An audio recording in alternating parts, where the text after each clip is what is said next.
Por isso mesmo, percebeu-se naquele momento que deveria haver uma grande modificação, nos valendo de ensinamentos que foram consolidados pelo Mário, que fiz há pouco referência, nos valendo de experiências internacionais conhecidas, sem necessidade de grandes invencionices, porque a roda já estava inventada, e bastava, como fez o czar Pedro da Rússia ao construir São Petersburgo, ao abrir a janela para o mundo, respirar os ares mais modernos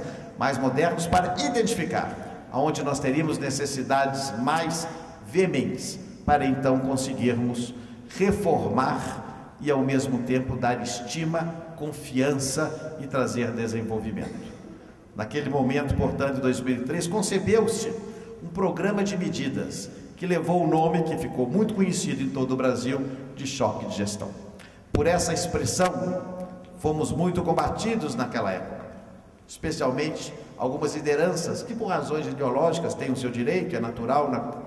no pluralismo político que vivemos, numa sociedade que é dialética e eclética, mas críticas talvez sem fundamento teórico e técnico, somente por fazer oposição, e dizendo que o choque de gestão, na verdade, serviria para criar dificuldades. Ao contrário do que se pretendia, ele não traria, na visão destes, nenhum benefício concreto. Lê do engano. Ao correr dos anos, felizmente, o conjunto de medidas ele adotada conseguiu reverter aquele quadro negativo que encontrávamos em 2003. Mas em que consistiu aquele primeiro esforço, já decorridos quase 10 anos do seu início? Basicamente, a ideia singela, mais simples de todas, que eu disse aqui há pouco e reitero e repiso, que para termos uma política pública exitosa em qualquer segmento, seria imprescindível nós termos uma gestão pública eficiente, com resultados, concreta e objetiva. Que os servidores tivessem condições mínimas de funcionamento, que o Estado pudesse, enquanto governo e poder público, respirar para planejar, sem ser incomodado todos os dias, com os credores batendo aflitos à sua porta e clamando por seus haveres. Por isso mesmo, o conjunto de medidas ali tomado teve por fundamento, basicamente, duas ideias: o planejamento a curto prazo e o planejamento a médio e longo prazo, que recebeu a alcunha de duplo planejamento. No primeiro momento, para salvar-nos da hemorragia, para nos darmos oxigênio, respirarmos, e para isso, um planejamento de curto prazo, com o objetivo de fato de cortar e cortar fundo nas poucas gorduras que haviam, já que estávamos magérrimos e quase cadavéricos, mas ainda assim será possível reverter e ao mesmo tempo sermos criativos para permitir, através de gerenciamento intensivo, a melhoria da receita e fundamentalmente a otimização da despesa. Tivemos naquela oportunidade muitas colaborações. Não posso deixar aqui de agradecer ao INDG, com o professor Vicente Falcone e sua equipe, que nos ajudaram muito nas fórmulas gerenciais mais modernas, pelos procedimentos e pelos processos, cuja metodologia foi internalizada no Estado. Da mesma forma, a Fundação Dom Cabral, da mesma forma a Macroplan, e há tantos professores especialistas, estão aqui vários deles que nos ajudaram tanto com as suas ideias, vejo Humberto e Caio entre eles, e mais uma vez reitero esse agradecimento público. E ali nós fizemos um laboratório. A Assembleia Legislativa do Estado aprovou diversas medidas e nós criamos coisas que para alguns serviram até para arrepiar os cabelos de todo o corpo, como por exemplo encaminhar na Assembleia Legislativa um orçamento nominalmente deficitário no ano de 2003. Não pode de forma alguma, eu era o secretário de Planejamento, isso não é possível, é uma aberração, uma excrescência, é um vitupério contra as normas da contabilidade pública, mas eu respondia singelamente, mas é a realidade. Nós temos déficit orçamentário há mais de 10 anos. É uma realidade. Nós temos de dizer isso à sociedade, não enganá-la. O orçamento é deficitário mesmo. E assim foi encaminhado uma nota explicativa e foi aceito pelo Tribunal de Contas, foi aprovado e foi executado com déficit até nós revertermos 2 anos depois e conseguirmos o equilíbrio financeiro do Estado, o déficit zero, ou seja, o que é também a ideia mais simples de todas e que nós temos de aplicar na nossa economia doméstica: não gastar mais do que arrecadamos durante o próprio exercício. E assim foi feito e assim continua sendo feito. Portanto, aquele inicial laboratório foi de grande utilidade para dar credibilidade. Mas talvez, meu caro presidente, senhores secretários, um dos desdobramentos que fez Minas Gerais e diversos outros estados também naquele mesmo período. Posso citar, por exemplo, o Espírito Santo, ao tempo do governador Artung também, que realizou medidas semelhantes, e diversos outros que fizeram a mesma época e nos mandatos que se sucederam. Nós trouxemos para a sala de visitas principal da casa o tema da gestão pública. Esse tema que estava escondido nos porões mais recônditos das nossas moradias, cheio de teia de aranha, como se fosse uma verdadeira casa de horrores, considerado desprezível e de pouca relevância. A gestão pública sobe de nível, percebe-se através de diversas ações, palestras, artigos, exemplos, por meio dos empresários, do Poder Judiciário, do Ministério Público, da imprensa especializada, para espanto de muitos, que a gestão pública passa a ser reconhecida como imprescindível para o desenvolvimento do Brasil. É verdade. De que adianta uma economia robustíssima,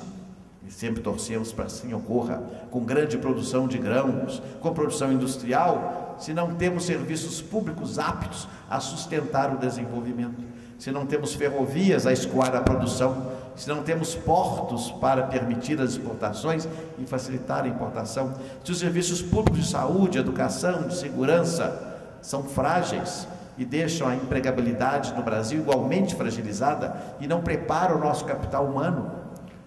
ou seja, a economia sozinha, que durante tantos anos teve o prestígio, o monopólio, o comando absoluto. Por isso eu sempre indagava. Todos sempre souberam o nome do ministro da Fazenda e da Economia, mas se perguntasse no passado quem cuidava da administração pública, ninguém sabia, porque ela era o patinho feio, o primo pobre dentro dessa família. Mas a sociedade reverteu, a opinião pública esclarecida, os formadores de opinião no primeiro momento, e até mesmo as pessoas menos antenadas, digamos assim, numa expressão popular, passaram a perceber que a gestão pública era algo relevante, que não bastava tão somente nós apresentarmos resultados econômicos, se nós não tivermos ao seu lado serviços de qualidade para sustentar e manter esse desenvolvimento. Portanto, a consequência dos esforços que foram feitos em tantos estados foi, como eu disse, e já retornarei ao curso da exposição principal, permitir que o tema da gestão pública tivesse reconhecimento. E por isso eu tenho a felicidade, presidente, de estar aqui hoje nesse congresso, falando para tantas e tantas pessoas preparadas, dispostas e motivadas a tratar desse tema que é imprescindível, inalienável, inafastável do nosso desenvolvimento. Portanto, isso foi de 2002 a 2006. Mas, equilibrado o Estado, com as condições financeiras mínimas compostas, passamos a um segundo momento. Não basta, é claro, a gestão estar bem feita, como eu disse há pouco, é a atividade meio, é a atividade que vai sustentar as políticas públicas. O poder público deve ser apto e deve ter condições adequadas para permitir que o cidadão receba a fruição desses benefícios através de um conjunto de medidas que revertam de maneira objetiva e concreta a seu favor. São as estradas asfaltadas, os postos de saúde construídos, os indicadores de educação melhorados, os indicadores de saúde melhorados, os índices de criminalidade caindo. Então, nós criamos uma segunda etapa, o que se chamou em Minas Gerais a segunda onda do choque de gestão, coincidente com o segundo mandato do governador Aécio Neves, qual foi o chamado Estado para Resultados, para entregar às pessoas resultados concretos. E aí tivemos também, felizmente, um grande acervo de êxitos e de ações positivas a comemorar em todos os segmentos. Naturalmente não vou aqui cansá-los, porque conhecem os números, já que falo para uma plateia especializada, mas conseguimos em todas as políticas públicas conseguir, em um Estado que é por suas características extremamente heterogêneo, talvez seja o estado mais heterogêneo do Brasil, dentro de suas fronteiras, pelo fato de termos tantas diferenças regionais. É um estado que é geograficamente tão grande, tão populoso, já que é o segundo mais populoso, o quarto em extensão territorial e o primeiro em número de municípios. Em apresentar indicadores nacionais tão positivos como o primeiro lugar na educação pública no IDEB, nas primeiras séries, o 4º lugar na saúde pública, primeiro no Sudeste, o 1º lugar em taxa de longevidade no Sudeste, a 4ª menor taxa de homicídios do Brasil e assim por diante. Então, isso em resultado, portanto, de uma ação bastante coordenada, juntando a eficiência da máquina, mas, sobretudo, com os resultados entregues às pessoas que passaram, portanto, a perceber a relevância da gestão pública. E num passo adiante, terminado o mandato do governador Aécio e após minha reeleição, nós iniciamos a 3ª etapa, que é a chamada gestão para a cidadania, ou Estado em Rede, com o objetivo de que essas pessoas, e aí o mais difícil, que o cidadão perceba que não adianta o Estado estar bem organizado, com as suas finanças em ordem, com seus pagamentos em ordem. Não adianta tão somente ele ser objeto beneficiário das boas políticas e estar recebendo as estradas, as escolas, os postos de saúde, os hospitais, a segurança, os empregos, a cultura, os teatros, e aí o X da questão, se ele não perceber que o objeto dessa ação deve ser ele e ele deverá participar, ele tem de ter o sentimento de propriedade, o sentimento de pertinência, o sentimento de inclusão nessas ações, ou seja, ele tem de ser coautor, porque do contrário, sendo tão somente beneficiário, ele não dará valor e relevância àquelas ações. E lamentavelmente no Brasil, como sabem, nós vivemos não décadas, mas séculos de acomodação, que durante esses séculos todos, os governantes, pela nossa história, pela nossa trajetória, pela nossa cultura, pelo nosso consciente coletivo, eles levaram permanentemente ao povo a acreditar que todas as benesses eram dadas por vontade, ao alvedrio, ao talante da administração do governo, e que a população era tão somente um polo passivo a receber aqueles benefícios. Incutir, portanto, um sentimento verdadeiro, não demagógico, não populista, não político, de cidadania participativa, para que essas ações e os serviços públicos fossem compartilhados, me parece, o maior desafio da gestão pública brasileira pelos próximos 20 ou 30 anos, que nós vamos ter de reformar o quadro. Nós todos talvez tenhamos herdado, meu presidente Diogo, aquela tradição lusitana de aguardar o Salvador da Pátria, já que os portugueses até hoje aguardam Dom Sebastião montado no seu cavalo branco a voltar já ao Alcácer Quibir, e lamentavelmente até hoje ele não retornou, e nós também ficamos aqui aguardando que o poder público resolva todas as situações, como se por um passe de mágica ou com uma varinha com um condão miraculoso nós pudéssemos reformar a realidade. Lamentavelmente isso não ocorre. Portanto, o sentimento dessa cumplicidade, que é muito difícil, nós devemos trabalhar muito para levar as pessoas. Estamos tentando fazer isso agora, iniciando em Minas Gerais, com o Estado em Rede, chamando as instituições, instituindo uma tentativa de levar essa cultura, que é mais difícil, mas é fundamental, porque aí nós poderemos combater algumas mazelas da nossa gestão ainda presentes. O corporativismo, por exemplo, sem contar, é claro, as práticas malsãs, que eu vou desconsiderá-las porque não é o ambiente adequado para tratar, mas que naturalmente devem ser todas combatidas à exaustão. Mas fundamentalmente, perceber que o serviço público, o poder público, existe e deve ser aparelhado para servir ao cidadão, mas não de modo automático, para que ele dê valor àquilo que é feito e evite, por exemplo, destruir e depenar uma escola recém-inaugurada, a pichar os viadutos recém-inaugurados, a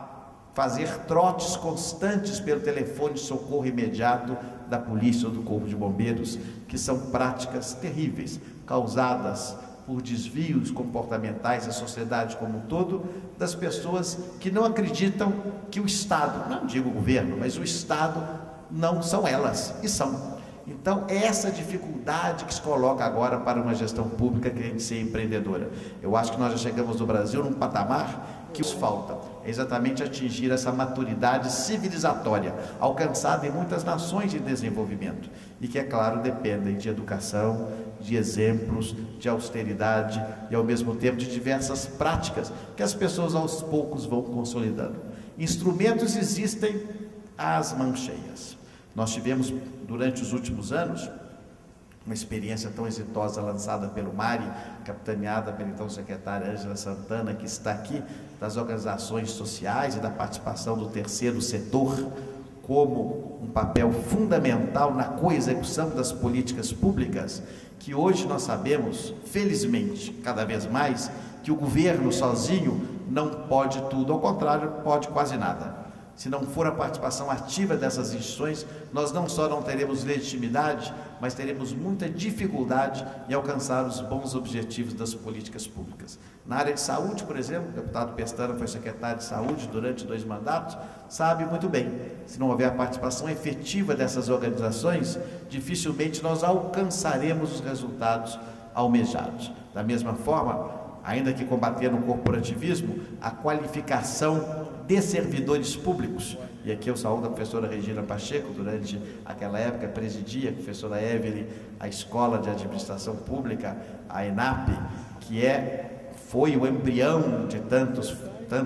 especialistas, e é um grande exemplo que deve ser seguido, e nós nos orgulhamos, meu caro presidente, temos também em Minas Gerais a Escola de Governo da Fundação João Pinheiro, considerada a melhor universidade hoje do nosso estado, a melhor faculdade, melhor dizendo, de nosso estado, exatamente para a qualificação dos quadros necessários à implementação dessas reformas. Portanto, com gente qualificada, com espírito altaneiro, ousado para implementar a modificação desses comportamentos, eu tenho certeza que nós vamos continuar fazendo grandes modificações do Brasil. Mas temos ainda, antes de concluir, algumas questões que são fundamentais e que estão hoje a trazer nuvens, a lançar nódoas, a lançar jaças e até máculas sobre a tentativa de se criar uma administração pública mais engenhosa no nosso Brasil. Falo aqui em um congresso de secretários de Estado da Administração e da Gestão Pública sobre o tema da federação e da autonomia.